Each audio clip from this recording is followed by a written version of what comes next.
ప్రధాని మోదీ అధ్యక్షతన ఢిల్లీలో నీతి ఆయోగ్ పాలక మండలి సమావేశం కొనసాగుతుంది. తెలుగు రాష్ట్రాల ముఖ్యమంత్రులు చంద్రబాబు, రేవంత్ రెడ్డి భేటీలో పాల్గొన్నారు.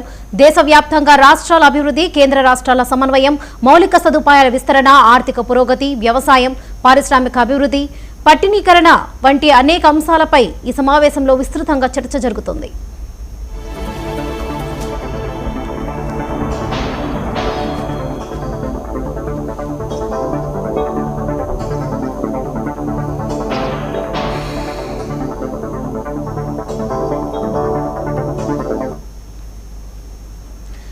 ఏపీ సీఎం చంద్రబాబు రాష్ట్రానికి సంబంధించిన పలు కీలక అంశాలను కేంద్రం దృష్టికి తీసుకెళ్లేందుకు సిద్ధమయ్యారు. ముఖ్యంగా రాజధాని అమరావతి నిర్మాణం, పోలవరం ప్రాజెక్టు పురోగతి, పరిశ్రమల స్థాపన, రైల్వే, జాతీయ రహదారుల విస్తరణ, పెట్టుబడుల ఆకర్షణ వంటి అంశాలపై కేంద్ర మంత్రులతో ప్రత్యేకంగా సమావేశమయ్యే అవకాశం ఉందని తెలుస్తుంది.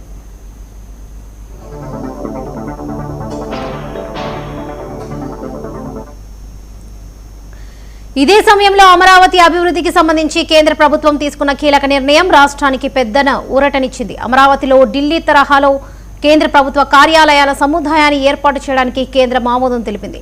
2534 కోట్ల రూపాయల వ్యయంతో ఈ మహత్తర ప్రణాళికను అమలు చేయనున్నారు.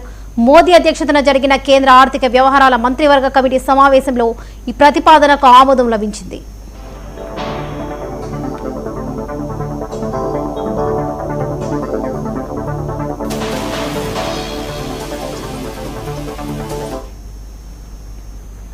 ఈ ప్రణాళిక ప్రకారం అమరావతిలో కేంద్ర ప్రభుత్వానికి చెందిన వివిధ శాఖల కార్యాలయాలను ఒకే ప్రాంతంలో నిర్మించనున్నారు. అలాగే కేంద్ర ప్రభుత్వ ఉద్యోగుల నివాస గృహాలను కూడా అదే ప్రాంతంలో ఏర్పాటు చేయనున్నారు.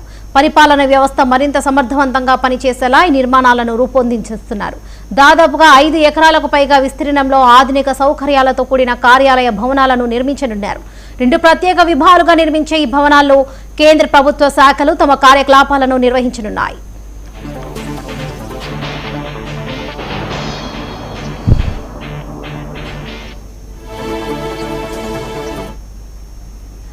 కేంద్ర ప్రభుత్వ ఉద్యోగుల కోసం ప్రత్యేక నివాస సముదాయాన్ని నిర్మించనున్నారు. సుమారుగా 17 ఎకరాల విస్తీర్ణంలో చేపట్టనున్న ఈ గృహ నిర్మాణ ప్రణాళిక ద్వారా ఉద్యోగులకు అవసరమైన అన్ని వసతులు కల్పించనున్నారు. విద్య, వైద్యం, వినోదం, రవాణా వంటి సౌకర్యాలు అందుబాటులో ఉండేలా రూపకల్పన చేయనున్నట్లుగా అధికారులు చెబుతున్నారు.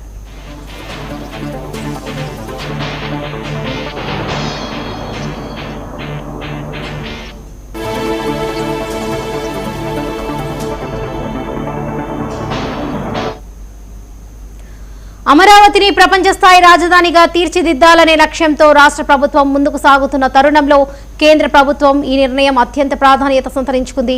కేంద్ర ప్రభుత్వానికి చెందిన పలు శాఖల కార్యాలయాలు ఒకే ప్రాంతంలో ఏర్పాటు చేయడం వల్ల పరిపాలనా వ్యవహారాలు వేగవంతం కావడంతో పాటు అమరావతి జాతీయ స్థాయిలో మరింత గుర్తింపు పొందే అవకాశం ఉందని నిపుణులు అభిప్రాయపడుతున్నారు. దీనివల్ల ఉపాధి అవకాశాలు పెరగడంతో పాటు స్థానికంగా ఆర్థిక కార్యకలాపాలు విస్తరించే అవకాశాలు కనిపిస్తున్నాయి.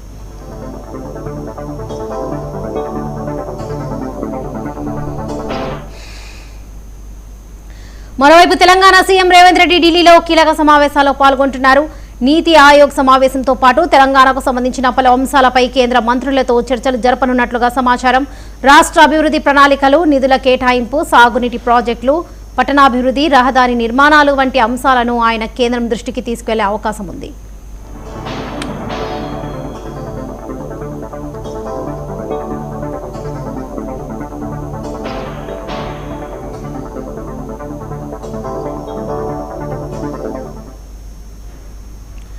ఇక రాజకీయ పరంగా కూడా ఈ పర్యటనకు ప్రత్యేక ప్రాధాన్యత ఏర్పడింది. తెలంగాణలో అధికారంలో ఉన్న కాంగ్రెస్ వ్యవహారాలకు సంబంధించిన పలు అంశాలపై అధిష్టానం పెద్దలతో రేవంత్ రెడ్డి సమావేశం కానున్నారు.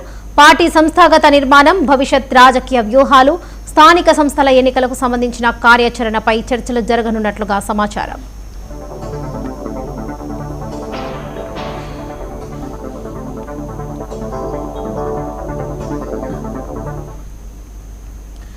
తెలంగాణలో కాంగ్రెస్ ప్రభుత్వం ఏర్పడి 2.5 ఏళ్లకు పైగా కావడంతో పూర్తిస్థాయి మంత్రివర్గ ఏర్పాటుపై ప్రభుత్వం దృష్టి కేంద్రీకరించినట్లుగా సమాచారం. ప్రస్తుతం ఖాళీగా ఉన్న మంత్రివర్గ స్థానాలను భర్తీ చేయడం, అవసరమైతే శాఖల పునర్విభజన చేపట్టడం వంటి అంశాలు పరిశీలనలో ఉన్నట్లుగా రాజకీయ వర్గాలు చెబుతున్నాయి.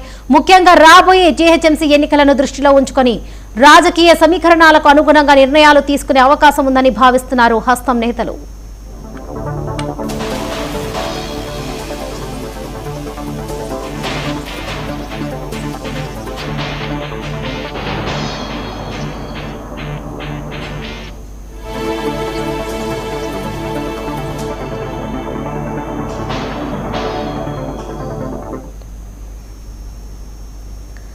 గత కొంతకాలంగా తెలంగాణ మంత్రివర్గంలో మార్పులు ఉండవచ్చన్న ప్రచారం రాజకీయ వర్గాల్లో వినిపిస్తుంది.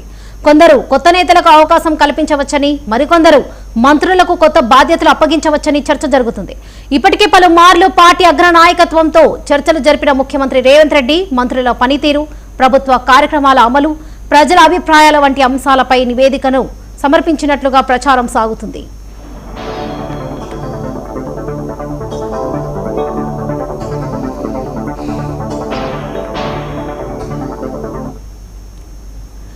దీంతో మంత్రివర్గ విస్తరణపై ఆశలు పెట్టుకున్న నేతలు ఢిల్లీలో జరుగుతున్న పరిణామాలను ఆసక్తిగా గమనిస్తున్నారు. తమకు మంత్రివర్గంలో అవకాశం లభిస్తుందా లేదా అనే అంశంపై పలువురు నేతలు రాజకీయ లెక్కలు వేసుకుంటున్నారు.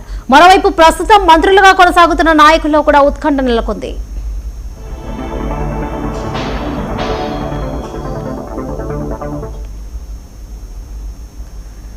దేశంలో హరిత ఇంధన వినియోగాన్ని